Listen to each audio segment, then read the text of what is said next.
안녕하세요. 오늘부터 여러분들과 마태복음 말씀을 같이 묵상합니다. 마태복음 오늘 21장 1절에서 11절 같이 보도록 하겠습니다. 1절 말씀입니다. 그들이 예루살렘에 가까이 가서 감람산 벳박에 이르렀을 때에 예수께서 두 제자를 보내시니, 오늘 이 말씀은 예수님께서 예루살렘 성전을 입성하실 때의 말씀입니다. 예수님께서 예루살렘 성전을 입성하실 때에 예수님이 선택하셨던 마을은 부유한 자들이 있었던 마을, 너무나 도로가 잘 되어 있는 마을, 그렇게 큰 대로가 있는 곳, 그것들을 선택하지 아니하시고 감람산 벳박이라는 마을을 선택하시고 그곳을 거쳐서 가십니다. 감람산 벳박에는 어떤 의미가 있는 지역이냐며, 감람산은 올리브산을 의미하고 벳박에는 벳은 집, 박에는 설 익은 무화과 열매라는 뜻을 담긴 이름입니다. 즉 설 익은 무화과 열매가 있는 마을이라는 뜻이죠. 여러분, 무화과 열매는 1년에 2번 정도 열매를 맺는다고 합니다.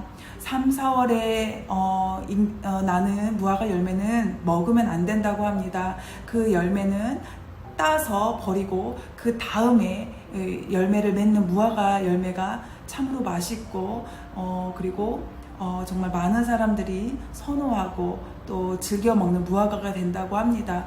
하지만 첫 번째 열매를 따기 위하여서는 일꾼들이 필요하고, 그 일꾼들을 도움을 요청하기 위해서는 그분들에게 품삯을 줘야 되는 것이죠. 근데 그럴 여력이 안 되기 때문에 설 익은 무화과가 그냥 남겨져 있는 것입니다. 여러분, 그랬을 때 어떤 사람들이 찾아왔을까요? 그 마을에 배가 고픈 자들, 가난한 자들이 와서 그 설 익은 무화과 나무라도 먹으려고 모여드는 마을인 것입니다. 가난한 자들이 모여있는 마을인 것이죠. 예수님이 수많은 지역들, 수많은 마을 경로로 예루살렘 성전을 입성하실 수도 있었음에도 불구하고 가난한 자, 소외된 자, 그들이 있는 지역을 거쳐서 예루살렘 성전을 입성하십니다. 2절입니다. 이르시되 너희는 맞은편 마을로 가라. 그리하면 곧 매인 나귀와 나귀 새끼가 함께 있는 것을 보리니 풀어 내게로 끌고 오라. 예수님께서 뭐라고 말씀하십니까? 너희는 맞은편 마을로 가봐라. 그럼 거기에는 나귀와 당나귀와 나귀 새끼가 있을 것이다. 풀어서 내게로 데리고 와라 라고 예수님께서 제자들에게 말씀하시죠. 3절. 만일 누가 무슨 말을 하거든 주가 쓰시겠다 하라. 그리하면 즉시 보내리라 하시니, 어떤 사람들이 왜 그 당나귀를 가지고 갑니까? 라고 물으면 그냥 예수님께서 쓰시겠다 하십니다 라고 말만 하면 된다고 하는 것이죠. 4절. 이는 선지자를 통하여서 하신 말씀을 이루려 하심이라 일러스되, 여러분 4절 말씀은 잘 아는 스가랴 9장 9절 말씀입니다. 5절. 시온 딸에게 이르기를 내 왕이 내게 임하나니 그는 겸손하여 낙이 곧 멍에 매는 짐승의 새끼를 탔도다 하라 하였느니라. 시온의 딸은 무엇을 의미합니까? 예루살렘을 부르는 마치 시 같은 표현입니다. 예루살렘아 이르기를 내 왕이 임하니 그는 겸손한 낙이. 예수님께서 준말을 타고, 큰 말을 타고 예루살렘 성전에 입성했다면, 그때 당시에 그 로마의 지배를 받았었던 그때 당시에 많은 사람들은 그 길을 걸을 때 큰 말을 타고 통과했어요. 그때 당시에 총리라든지 그때 권력을 가진 사람들은 그 말을 타고 입성했습니다. 하지만 예수님께서 무엇을 타고 입성을 하시죠? 나귀가 아니라 나귀 새끼를 타고 입성하십니다. 그것은 무엇이냐면 겸손의 왕을 보여주시기 위함이었어요. 예수님께서는 가장 가난한 자들이 있는 곳을 지나가시고 가장 나약해 보이는 나귀 새끼를 타고 예루살렘 성을 입성하십니다. 6절 말씀에 제자들이 가서 예수께서 명하신 대로 나귀와 나귀 새끼를 끌고 와 자기의 겉옷을 그 위에 얹음에 예수께서 그 위에 타시니, 많은 사람들이 환호를 합니다. 어떻게 환호를 합니까? 자기의 겉옷을 그 위에 얹는 거예요. 겉옷은 어떤 것을 의미합니까? 재산과 명예, 지위를 의미합니다. 자기가 갖고 있는 그 모든 가치들을 다 내려놓고 예수님을 경배하기로 결정하는 것이죠. 그랬더니 그 겉옷을 벗으니까 8절에 무리의 대다수는 그들의 겉옷을 길에 펴고 자기 겉옷을 지위를 표현하는 것들을 다 내려놓고, 다른 이들은 나뭇가지를 베어 길에 펴고, 다른 이들은 또 나뭇가지를 펴서 예수님 오실 길을 막 예비하는 것이죠. 여러분, 이때 사람들이 왜 이렇게 환호했을까요? 예수님을 보면서. 이때 당시에는 지난 600년 동안 이 예루살렘은요, 주변의 강대국들을 통하여서 많은 침략을 겪었어요. 그렇기 때문에 이 식민 통치가 지긋지긋했습니다. 여러분, 우리나라가 마치 일본에 우리가 통치 아래 있을 때 엄청난 상처들이 있지요. 600년 동안이나 이 예루살렘 사람들은요, 주변 국가를 때문에 엄청난 어려움들을 겪었어요. 그런데 그 통치를 끝내게 하는 드디어 그 메시아 예수님이 오신 거라고 생각했어요. 와, 우리를 이 식민 통치에서 이제 끝내게 하실 분이 오시는구나. 우리가 이제 드디어 자유를 얻겠구나. 그러면서 그 무리들이 환호를 합니다.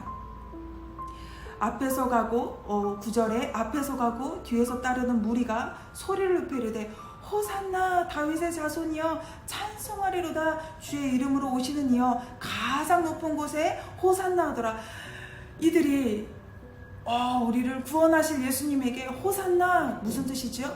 구원해 주시옵소서, 우리를 구원하실 자여 이제 우리를 구원하소서 라고 주님의 이름을 높이 찬송하는 것이죠.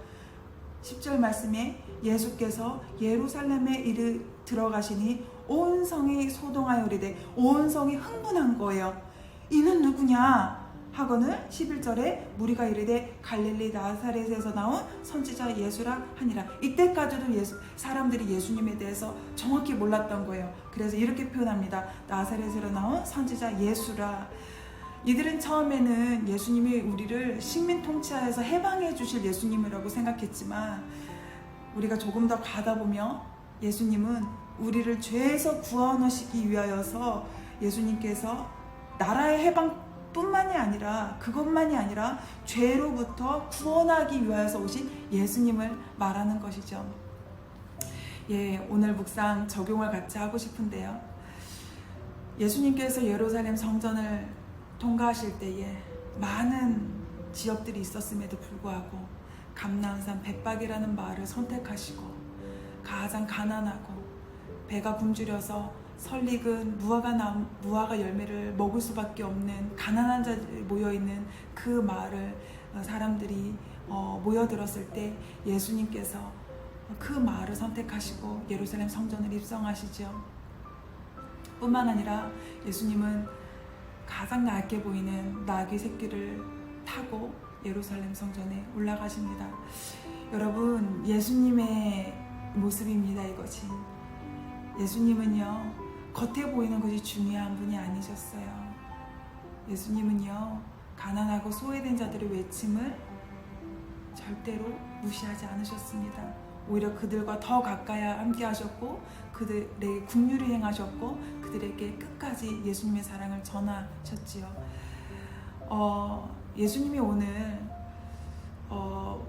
마음에 가난이 있는 사람들에게도 찾아가실 거라고 생각합니다. 내 마음에 가난이 임하여서 아프고 쓰라리고 힘든 사람들 곁에 예수님께서 그 마음을 통과하여서 가십니다.